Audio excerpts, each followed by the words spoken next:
We're great. How are you doing? I'm doing good. So, give us a moment to collect our thoughts. Let me ask you this: do we all have a father figure? Correct? We all have like something to look up to, someone look up to, and right now I'm going to discuss about my father, Paulo-M Sr., a man who basically came from nothing, born and raised in like the outskirts of Minas Gerais, Brazil, and came during the 80s just to seek a better opportunity here in America. He is throughout his lifetime, he has taught me dignity, respect, the values of tradition, and hard work, and pursuing your dreams. Now, respect and dignity. My father came to America in '84, as I mentioned before, in order to pursue a life of better opportunity from Minas Gerais. After the original plan of trying to major in engineering, he's like one of the biggest gearheads that I know. And he wanted to do stuff with automotives. I want to include where he first built his first car when he was like my age, actually, 25.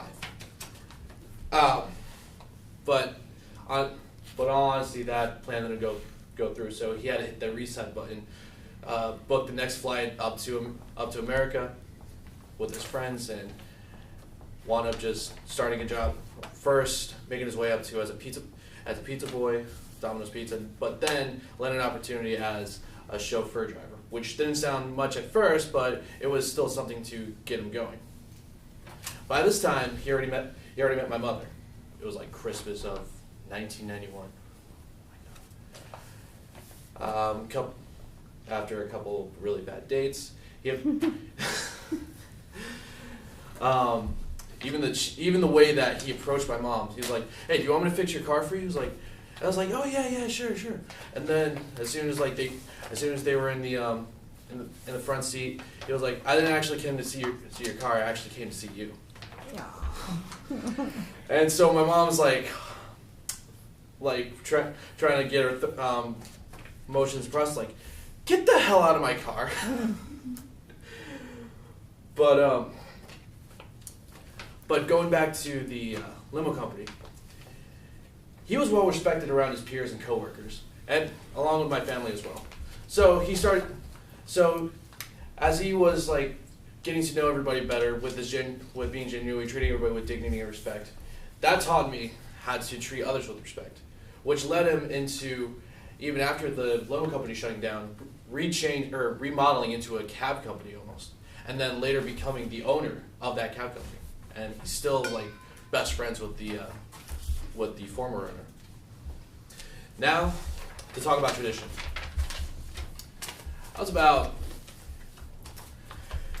My dates are a little bit off, so mind you, but the stories are still the same. The stories are still factual. I want to say it was 1993. I was already a year old. I was growing up still.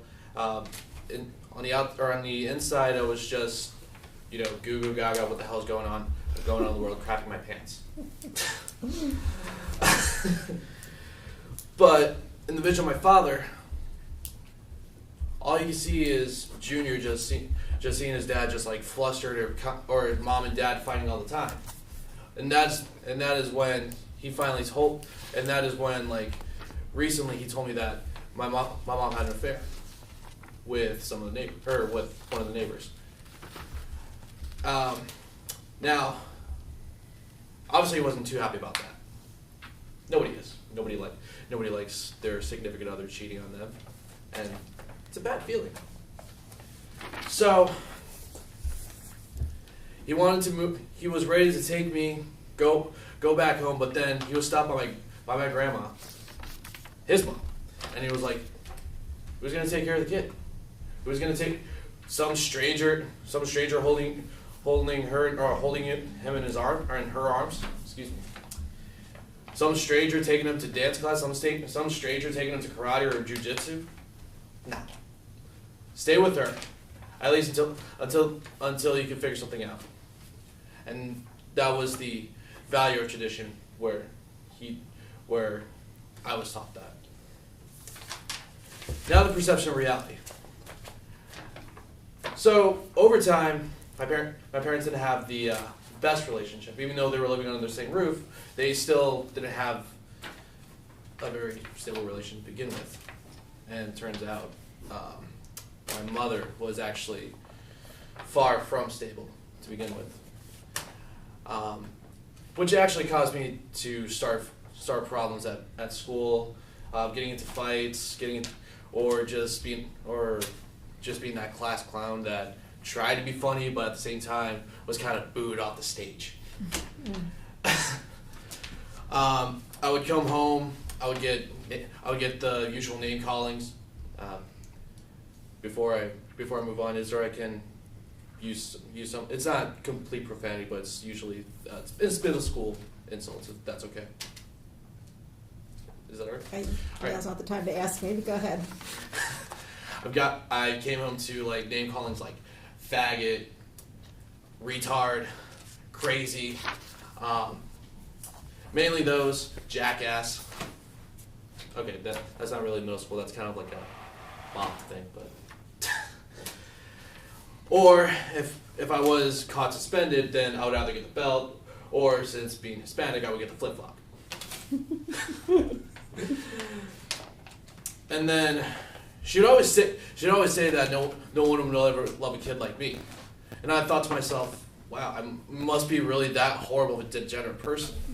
And my dad, where was he in this picture? He was out working, trying to sustain for all three of us. And as soon as I remember one day I couldn't sleep. I couldn't sleep at all. Just thinking about this, like, wow, I must be the most hated child alive right now. And then, as soon as my dad came out of the shower, he was like patting that or like wiping down his face and everything. I asked him, Dad, do you love me? I was like, and then after he put down the towel, he's like, son, of course I'll always love you. No matter what your mom would say, I would still, like, you'll always have a place in my heart for you. I will still look after for you, even though she's an ironclad censored. I will still love you for who you are. I will teach you the right things. I will teach you how to be a good person.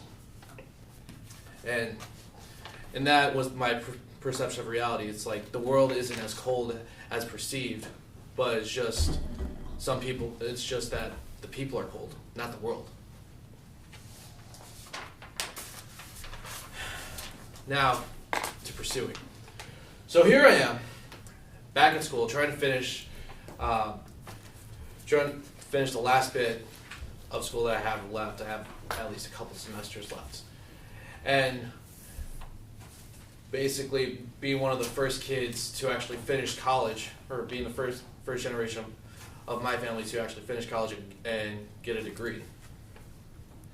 The only thing it has ever taught me is to not give up, especially when I'm so close. It's almost as if, say you're scaling Mount Everest, you're all the way up, and then you still see how far you've gotten up, but at the same time, you just want to give up. You just want to like stay there, but at the same time, you want to find that power to actually, or find that effort in order just to gain to that very top.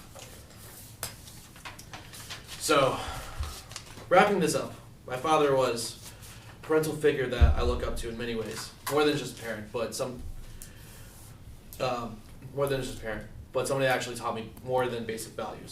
A father that understands the value of hard work and respect, and how it could take you places, even if those places were not where you expected to be or wanted to be in the first place.